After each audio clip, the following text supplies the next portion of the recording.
Hello students, welcome to all of you once again on Brilliant Brain channel.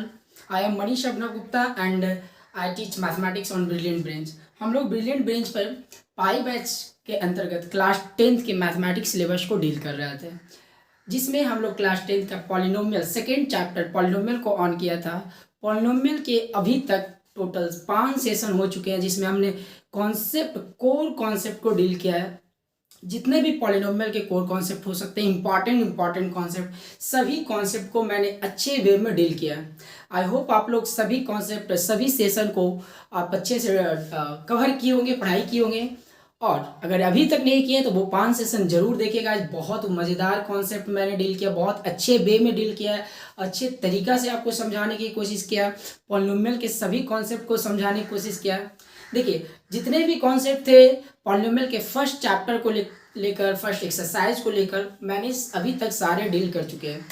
और आज हम लेकर आए हैं आप लोगों के लिए कॉन्सेप्ट के बाद हम लोग क्या करते हैं, practice makes you perfect guys, practice makes you perfect. Yes, आप याद रखेंगे, जब तक आप कॉन्सेप्ट पढ़ते रहिए, जब तक अगर आप कॉन्सेप्ट को इम्प्लीमेंट करना नहीं सीखेंगे तब तक आपकी कॉन्सेप्ट अधूरा है। आप जानते हैं ना, अधूरी कहानी अधूरी इश्क वाली बात है। ऐसा नहीं है, आप प्रैक्टिस करेंगे आपके कॉन्सेप्ट में निखार आएगी।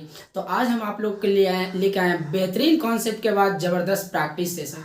तो today we will discuss some important concept of polynomial, जहाँ पर हम लोग कॉन्सेप्ट को इम्प्लीमेंट करना सीखेंगे, जो भी लास्ट 5 सेशन में हम लोग पढ़े थे। और आज हम लोग बहुत ही अच्छे तरीक़ा से टाइप वाइज क्वेश्चन को देखेंगे कि कैसे बोर्ड एग्जाम पूछ सकता है, कैसे आपका एक तैयारी होना चाहिए। ये पता होना चाहिए गाइस कि आप लोग जो तैयारी कर रहे हो तो किस अच्छे वे में होना चाहिए। अगर आप कॉन्सेप्ट को पढ़ लेते हो और कॉन्सेप्ट को पढ़ कर सिर्फ बुक का क्वेश्चन कर लेते हो, जिसमें कोई टाइप वाइज नहीं हो, जिसमें कुछ ऐसा वैसा नहीं हो, तो फिर आपकी तैयारी में वो निखार नहीं आ पाती, वो शार्पनेस नहीं आ पाती है। तो मैं कहूँगा कि आज मैं आपको एक अच्छे तरीके और एक अच्छा दिशा में टाइप वाइज पॉलिनोमियल के टाइप वाइज क्वेश्चन को डील करूँगा। तो चलिए स्टार्ट करते हैं हमारे सेशन को। पॉलिनोमियल के फर्स्ट टाइप में पूछा जाता है वेरीफाइंग द जीरोज। तो उससे मैं एक क्वेश्चन लेता हूँ आपके बुक से, आप ही के बुक से मैं क्वेश्चन लूँगा। मेरे पास 2 बुक है यहाँ पर, आरएस और आरडी दोनों है। मैं जिनसे जो भी अच्छा क्वेश्चन होगा मैं आपको डील करवाऊंगा। तो फर्स्ट चैप्टर में on verifying the relationship between the zeros and coefficient, on verifying the relationship between zeros and coefficient. First type first में आता है sir on verifying the relation, हर एक टाइप का एक क्वेश्चन करवाऊंगा मैं, relationship between zeros and polynomial. Type wise पढ़ना बहुत जरूरी होता है गाइस, अब ताकि आपको आपके एक सिस्टमेटिक वे में पढ़ाई चलते रहे, सिस्टमेटिक वे में सारे चीज को इंप्लीमेंट कर पाओ। इसी कारण मैं टाइप वाइज लेके आया the zeros and coefficient, zeros and coefficient. First type में हर एक टाइप का मैं एक क्वेश्चन आपको करने के लिए सिखाऊंगा यहाँ पर, फिर अगले सेशन में आर्यश अग्रवाल के सभी क्वेश्चन को हम लोग डील करेंगे। फर्स्ट क्वेश्चन लेता हूँ मैं आर्यश अग्रवाल बुक से ही। जैसे एक पॉलिनोमियल है fx equal to x square plus 7x plus 12। ये आपके पॉलिनोमियल, ये क्वेश्चन है Aryash Agarwal exercise 2A from Aryash Agarwal book. इसमें बोल क्या रहा है सर, इसमें बोल रहा है वेरीफाइंग द जीरोज, रिलेशनशिप मतलब जीरोज निकालिए, उसके जीरोज इस पॉलिनोमियल के जीरोज निकालिए, फिर उसको वेरीफाई भी कीजिए। तो चलिए हम लोग, क्या याद है हमारी बातों को आप याद रख पाए हैं? क्या आप हमारी बातों को याद रख पाए हैं? क्या मैंने कभी जीरोज निकालना सिखाया था सर? क्या मैंने कभी जीरोज निकालना सिखाया था सर? आप बोलेंगे सर बिल्कुल सिखाया था सर। जीरोज कैसे निकाला जाता है सर किसी भी पॉलिनोमियल का? तो सर पॉलिनोमियल का जीरोज निकालना बहुत इजी है सर, आपने तो इतना अच्छा बताया था सर कि मज़ा आ गया था सर। बिल्कुल सर, किसी पॉलिनोमियल का जीरोज, पहले आपको क्या निकालना है, इस पॉलिनोमियल का जीरोज कैसे करेंगे, वेरीफाई कैसे करते हैं, पहले जीरोज निकालेंगे फिर रिलेशनशिप से उसको वेरीफाई करेंगे। हालांकि एक क्वेश्चन मैंने प्रैक्टिस के तौर पे, एग्जाम्पल के तौर पे वहाँ भी करवाया था। तो हम लोग जीरोज निकालेंगे, याद करो गाइस, जीरोज निकालने के लिए हम लोग क्या करते थे, पॉलिनोमियल के वैल्यू को जीरो। तो चलिए सॉल्यूशन तैयार करते हैं फटाक से। Let F X equal to zero, let F X equal to zero, इस पॉलिनोमियल का वैल्यू मैंने जीरो कर दिया, तो X square 7x plus 12 equal to ये क्या हो जाएगा सर जीरो। सर अगर ये जीरो हो गया सर तो ये क्वाड्रेटिक इक्वेशन बन गया सर, क्वाड्रेटिक इक्वेशन बन गया सर, इससे एक्स का वैल्यू निकाल लीजिए सर, इससे क्या कर दीजिए सर एक्स का वैल्यू निकाल लीजिए। सर एक्स का वैल्यू कैसे होता है, तो कॉफिशिएंट एक्स स्क्वायर का कॉफिशिएंट और सी को मल्टीप्लाई करते हैं, सी को क्या करते हैं मल्टीप्लाई करते हैं, तो 12 गुना 1, तो 12 को मैं ऐसा ब्रेक करूंगा कि 7 आ जाए, तो 3 इंटू 4 में ब्रेक होगा सर, तो ये X square equal to 3x plus 4x plus 12 equal to zero हो गया सर। 7x को मैंने लिख दिया 3x plus 4x sir, 3x, हालांकि मैं इस क्वेश्चन को 1 सेकंड में भी उड़ा सकता हूँ, बट आपके बोर्ड एग्जाम के लिए मैं लिख कर बताऊंगा, ठीक है। 3x प्लस 4x गुना करेंगे तो 12x स्क्वायर भी, जोड़ेंगे तो 7x भी आ जाएगा सर, x कॉमन ले लेंगे सर तो x प्लस 3, इन दोनों में x कॉमन लेंगे सर, 2 पावर है तो 1 पावर निकल गया, 1 पावर बच गया, 3x में से x निकल गया सर, 3 बच गया सर, प्लस 4 निकाल दीजिएगा सर, x प्लस 3 बराबर 0, तो यहाँ पे दोनों में x प्लस 3 वापस कॉमन ले लेंगे सर, तो यहाँ पे बच जाएगा सर x और यहाँ पर बच जाएगा प्लस का 4।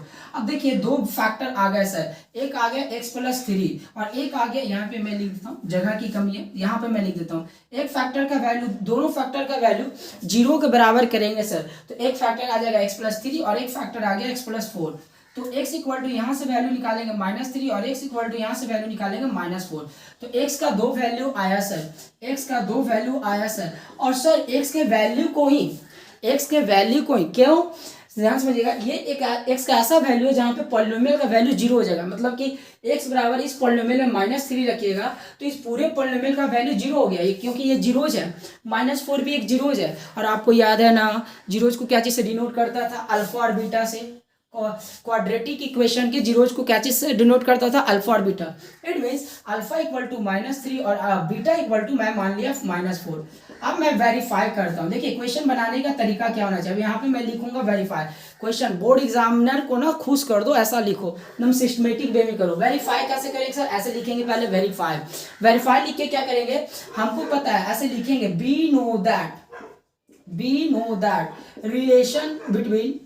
रिलेशन बिटवीन जीरोज, क्या पता है आपको, रिलेशन बिटवीन जीरोज क्या पता है सर, अल्फा प्लस बीटा बराबर, याद है अल्फा प्लस बीटा बराबर क्या याद है आपको पता है, तो आप बोलेंगे सर, आप पहले तो क्या करो ना सर, आप पहले वेरीफाई करने से पहले अल्फा और बीटा, देखो यहाँ पे थोड़ा सा मैं और चेंजिंग करूंगा, थोड़ा सा पहले क्या करो ना, जो भी अल्फा और बीटा आया उससे आप जीरोज का सम और जीरोज का प्रोडक्ट निकाल लो, यहाँ जो भी अल्फा बीटा आया है वेरीफाई करने से पहले, तो सर अल्फा प्लस बीटा निकालेंगे, -3 प्लस माइनस का 4 आ जाएगा सर, तो -3 -4 जोड़कर -7 आ गया सर, अल्फा इंटू बीटा निकाल लीजिए सर, तो -3 into -4 that will be 12 sir, -3 into -4 that will be 12 sir. आप यहाँ पे लिख सकते हैं वेरीफाई लिख के लिखेंगे वी नो दैट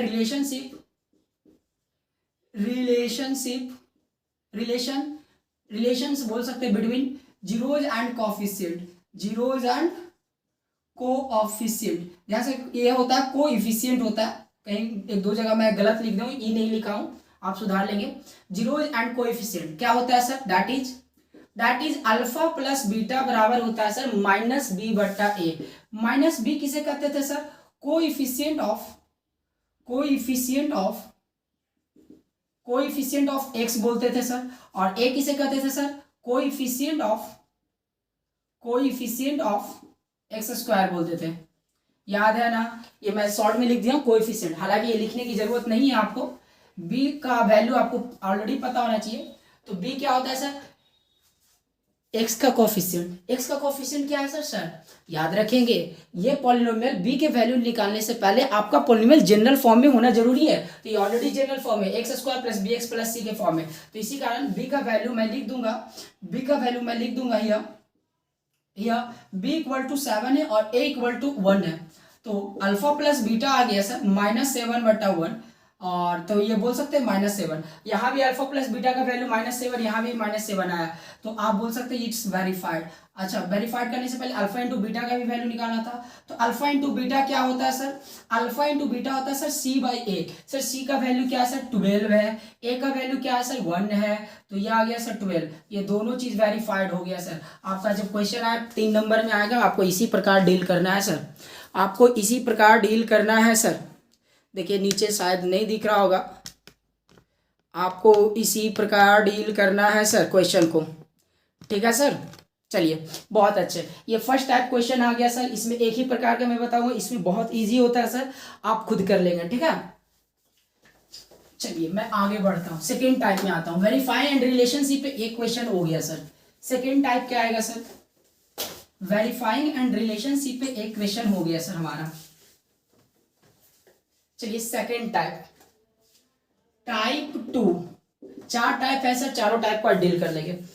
टाइप 2 में है सर, टाइप 2 में है, ध्यान समझिए, on finding value of symmetric expression. Symmetric expression, symmetric expression दिया रहेगा आपको, सिमेट्रिक एक्सप्रेशन। टाइप 2 में क्या है? ऑन फाइंडिंग द वैल्यू, मतलब कि आपको निकालना है।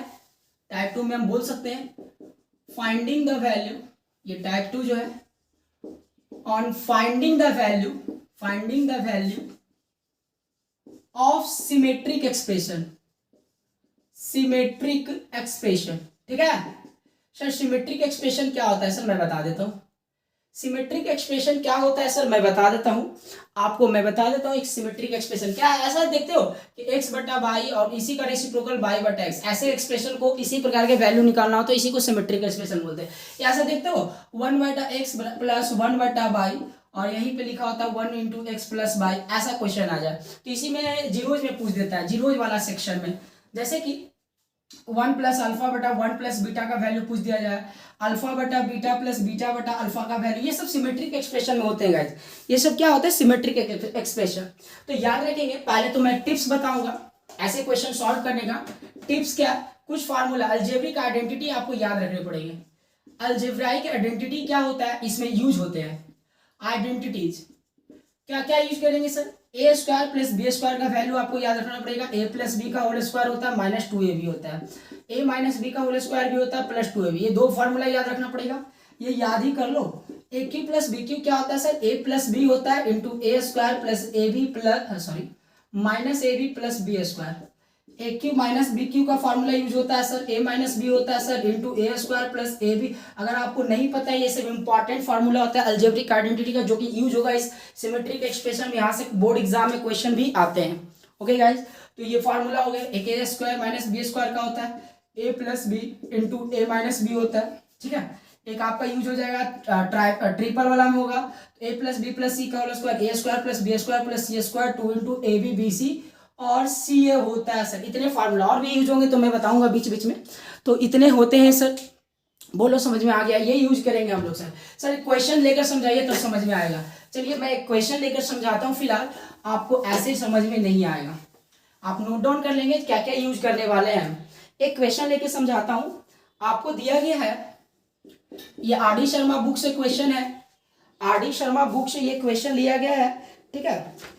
मैं कुछ क्वेश्चन ले लेता हूँ आर डी शर्मा बुक से, ठीक है। मैं आर डी शर्मा बुक भी अपने पास रखे हुए हैं, तो टेंशन लेने वाली तो बात है नहीं, ठीक है।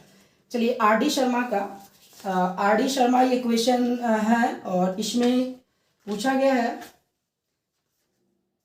आर डी शर्मा बुक के एग्जाम्पल नंबर 7 को मैं ले रहा हूँ। F X equal to x square minus P X plus Q, F X equal to F P X plus Q. तो आपको निकालना है alpha square plus beta square, पहला में वैल्यू, दूसरा में निकालना है 1 by alpha plus 1 by beta, ये आपको निकालना है, ये आपको निकालना है सर। बोलिए समझ में आया सर? बोलो समझ में। तो चलो ये पी एक्स वाला ये तो वेरिएबल फॉर्मेट में हो जाएगा, आपके लिए भी ये थोड़ा सा अलग हो जाएगा, मजा आ जाएगा आपको भी कर कर। तो चलिए मैं बताता हूँ। तो पहले तो अल्फा और बीटा निकालना पड़ेगा सर, अल्फा और बीटा आपको क्या करना पड़ेगा? निकालना पड़ेगा सर। लेकिन आपको पता होना चाहिए कि यहाँ वेरीफाई नहीं करना है, इसका वैल्यू आपसे पूछ रहा है। अगर वेरीफाई करना होता तो हम लोग को बेसिक फॉर्मेट से जाना पड़ता, फैक्टराइज करके अल्फा बीटा निकालना पड़ता, लेकिन यहाँ वेरीफाई नहीं करना, यहाँ डायरेक्ट वैल्यू पूछा है। तो डायरेक्ट वैल्यू हम लोग रिलेशनशिप से भी निकाल सकते हैं, थोड़ा सा स्मार्ट दिमाग लगाओ, ठीक है। तो मैं निकालूंगा, लिखूंगा यह सॉल्यूशन में कैसे लिखूंगा, यह F X equal to x square minus P X plus Q, ठीक है। तो मैं लिख सकता हूं by relationship, by relation between coefficient and zeros, coefficient and zero से मैं जानता हूं कि अल्फा प्लस बीटा बराबर होता है सर माइनस बी बटा A. Alpha square plus beta square का वैल्यू निकालने के लिए अल्फा प्लस बीटा मुझे चाहिए सर। तो अल्फा प्लस बीटा का वैल्यू होता है सर माइनस बी बटा ए। तो बी के जगह पर यहाँ पर है सर माइनस पी, क्योंकि जब इसको जनरल फॉर्म में तुम तैयार करोगे जनरल फॉर्म, तो एक्स स्क्वायर होगा sir plus minus P into X plus Q होगा। यही होगा ना गाइस जनरल फॉर्म। तो यहाँ पे साफ साफ मैं देख सकता हूँ ए का वैल्यू 1 है, बी का वैल्यू माइनस पी है और सी का वैल्यू क्यू है। बोलो क्लियर है गाइस। तो बी का वैल्यू माइनस पी है, माइनस ऑलरेडी यहाँ पे माइनस पी और लेना है। ए का वैल्यू क्या है सर 1 है सर, तो ये p बटा 1 आ गया सर, मतलब कि अल्फा प्लस बीटा का वैल्यू p आ गया सर। दूसरा रिलेशन क्या होता है सर, दूसरा रिलेशन होता है sir alpha into beta sir. Alpha into beta क्या होता है सर सी बाई ए। सी क्या होता है सर कांस्टेंट होता है और ए क्या होता है कोफिशिएंट ऑफ एक्स स्क्वायर होते हैं। इसको आप लिख सकते हैं कि अल्फा इंटू बीटा बराबर कांस्टेंट बटा कोफिशिएंट ऑफ, ऐसे आप लिख सकते हैं कोएफिशिएंट ऑफ एक्स स्क्वायर। तो अल्फा इंटू बीटा कांस्टेंट क्या हो जाएगा सर क्यू हो जाएगा सर, और एक्स स्क्वायर का कोफिशिएंट 1 है सर, मतलब क्यू के बराबर आ गया sir. Alpha plus beta P के बराबर आ गया sir, alpha into beta Q के बराबर आ गया सर। बोलो मजा आया। अब आपको निकालना क्या था alpha square plus beta square. तो नाउ आपको पता है कि alpha square plus beta square बराबर होता है alpha plus beta whole square minus 2 alpha beta. बोलो समझ में आया। तो बोलोगे सर अल्फा माइनस बीटा का होल स्क्वायर प्लस 2 ए भी तो होता है, आप ही तो अभी जस्ट बताए। तो आइडेंटिटी हम लोग यूज करेंगे अपने अनुसार। मुझे अल्फा प्लस बीटा पता है तो ए प्लस बी, क्योंकि देखो A square plus B square का फार्मूला होता है 2 A square A plus B का whole square minus 2 A B और ए माइनस बी का होल स्क्वायर प्लस 2 बी। हम लोग यूज कहाँ करेंगे, अगर ए प्लस बी पता होगा तो ये यूज करेंगे, और ए माइनस बी पता होगा तो नीचे वाला यूज करेंगे। हमें पता क्या है सर अल्फा प्लस बीटा, मतलब ए प्लस बी पता है सर, तो हम लोग ये फार्मूला यूज करेंगे। तो यहाँ पे लिख सकते हैं using A square plus B square using the identity A square plus B square equal to A plus B का whole square minus 2 A B. तो आप बोल सकते हैं सर कि alpha square plus beta square बराबर भी हो जाएगा अल्फा प्लस बीटा का whole square minus 2 alpha beta.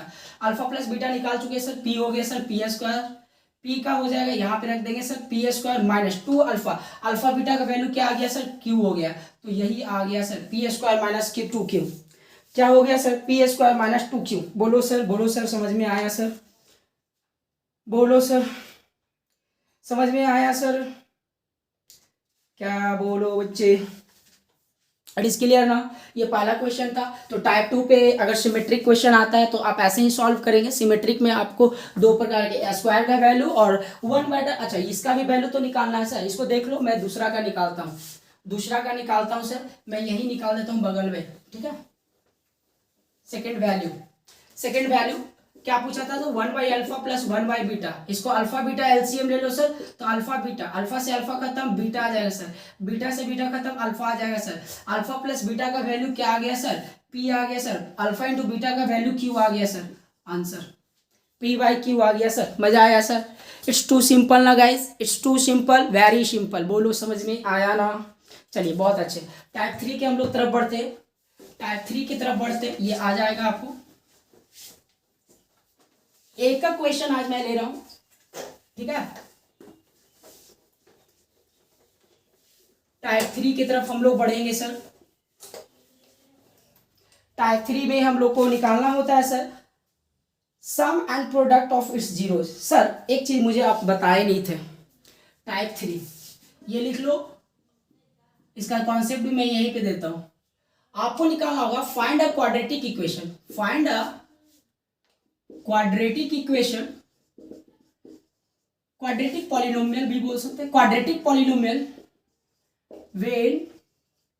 when two zeros are known are given बोल सकते हैं। चलिए एक क्वेश्चन लेके समझाऊंगा। जैसे कि मैं पहले इसका थ्योरी देता हूँ फिर क्वेश्चन लूंगा, ठीक है। मैं पहले एक थ्योरी दूंगा फिर क्वेश्चन दूंगा। जैसे सपोज कीजिए कि किसी क्वाड्रेटिक इक्वेशन का लिख सकते हैं मैं, if alpha and beta are two zeros of a quadratic polynomial QP, then quadratic polynomial क्या होगा सर? वो कौन सा क्वाड्रेटिक पॉलिनोमियल होगा जिसका अल्फा और बीटा दो जीरोज बनेंगे? तो वो पॉलिनोमियल होगा गाइस एक्स स्क्वायर। आप याद रखेंगे अल्फा और बीटा अगर आपको पता हो, अल्फा और बीटा आपको पता हो तो इससे क्वाड्रेटिक पॉलिनोमियल बनते हैं x square minus alpha plus beta into X plus alpha beta.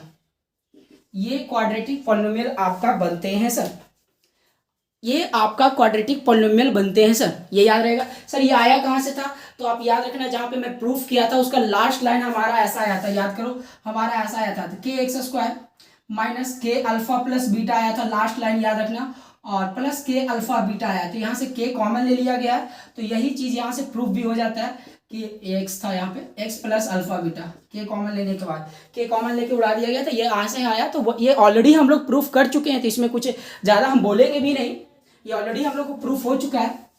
समझ रहे हैं कि नहीं? इस चीज को ऐसे भी हम लिख सकते हैं क्वाड्रेटिक इक्वेशन के लिए, एक्स स्क्वायर माइनस ये क्या अल्फा प्लस बीटा क्या सम ऑफ जीरोज है, sum of zeros into x plus product of zeros. तो इसको कॉपी में एज इट इज नोट कर लो, प्रोडक्ट ऑफ जीरोज। याद रखना है आपको कि कोई अल्फा और बीटा अगर आपको जीरोज दे दिया जाए और उससे क्वाड्रेटिक पॉलिनोमियल पूछे तो आप क्या बताएंगे, ठीक है?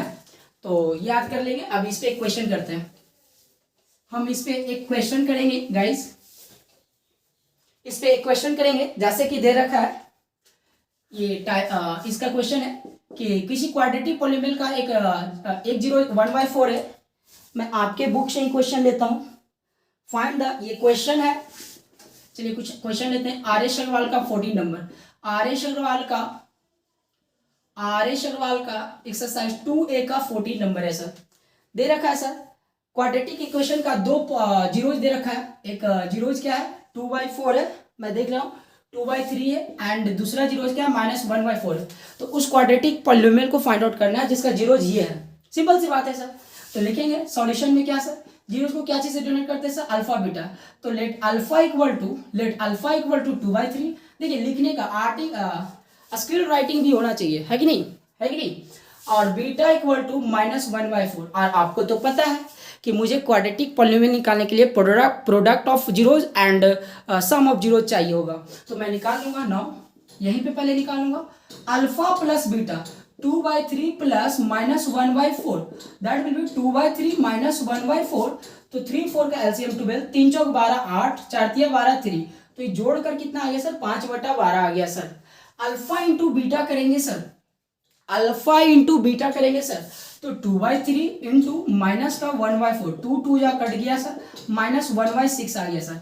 अल्फा बीटा का वैल्यू निकाल लिया, अल्फा प्लस बीटा का वैल्यू निकाल लिया सर। तो क्वाड्रेटिक पॉलिनोमियल होगा क्या सर, क्यूपी क्या होता है सर, क्यूपी क्या होता है सर, एक्स स्क्वायर सर। ये कोई भी पॉलिनोमियल का आप कोई भी चीज लिख सकते हो, एक्स स्क्वायर बाई स्क्वायर कुछ भी लिख सकते हो, लेकिन जनरली एक्स स्क्वायर के फॉर्मेट में लिखा जाता है।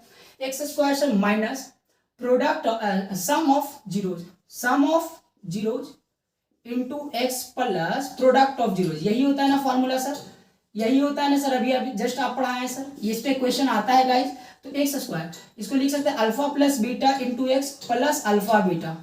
ना क्यूपी क्या हो जाएगा sir, x square alpha plus beta का वैल्यू क्या आया सर, अल्फा प्लस बीटा का वैल्यू आया सर 5/12। तो ये माइनस लिखेंगे सर 5/12 एक्स हो जाएगा सर, और अल्फा इंटू बीटा का वैल्यू -1/6 आया सर, प्लस माइनस का 1/6 ब्रैकेट यूज कर लीजिएगा, ठीक है? तो आपका क्यूपी फाइनल क्यूपी आ जाएगा सर, क्यूपी फाइनल क्यूपी आ जाएगा sir x square minus 5/12 x minus 1/6। ये हो गया आपका फाइनल क्यूपी। बोलो सर समझ में आया सर, बोलो सर समझ में आया कि नहीं आया सर, बोलो समझ में आया कि नहीं, क्लियर है? आप बोल सकते हैं सर इसका ऐसे भी ले सकते हैं सर, जैसे ध्यान समझिएगा, इसका एलसीएम ले लो 12, तो ये 12x स्क्वायर माइनस ये 12x स्क्वायर है सर, ये माइनस का 5x और ये माइनस का 6 2 हो जाएगा, 6 2 जा 12। और आपको पता है कि क्वाड्रेटिक पॉलिनोमियल का कोई भी वैल्यू अगर जीरोज के बराबर करेंगे, लेट क्यूपी बराबर अगर मैं जीरो कर दूं तो ये हो जाएगा sir 12x square minus 5x minus 2 बटा 0। तो यहाँ पे आ जाएगा sir 12x square minus 5x minus 2, 12 इधर भागा में उधर जाएगा गुणा में। तो आपका जो क्वाड्रेटिक पॉलिनोमियल की बात हो रही थी, अगर मैं क्वाड्रेटिक पॉलिनोमियल की बात करूँ, फाइनल क्वाड्रेटिक पॉलिनोमियल अगर 12x square minus 5x minus का 2, इसी को लिख सकते हैं क्वाड्रेटिक पॉलिनोमियल बराबर 12x स्क्वायर माइनस का 5x माइनस का 2। बोलो समझ में आया सर, बोलो सर समझ में आ गया आप लोग को। चलिए मैं दूसरा क्वेश्चन देख रहा हूँ आप लोगों के लिए। दूसरा क्वेश्चन देख रहा हूँ सर।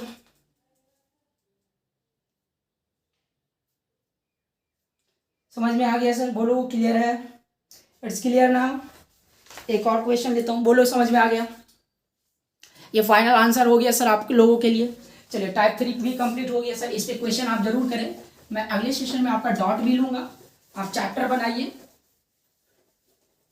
ये मैं बेसिक से बता रहा हूँ गाइस, आपको कैसे एग्जाम में लिखना है ओरिएंटेड चीज, उसी प्रकार मैं ये बता रहा हूँ। टाइप 3 हो गया सर हमारा। टाइप 4 क्या है सर? आपको बोला जाएगा on the finding value of symmetric expression involving zero of a quadratic polynomial. आपको निकालना पड़ेगा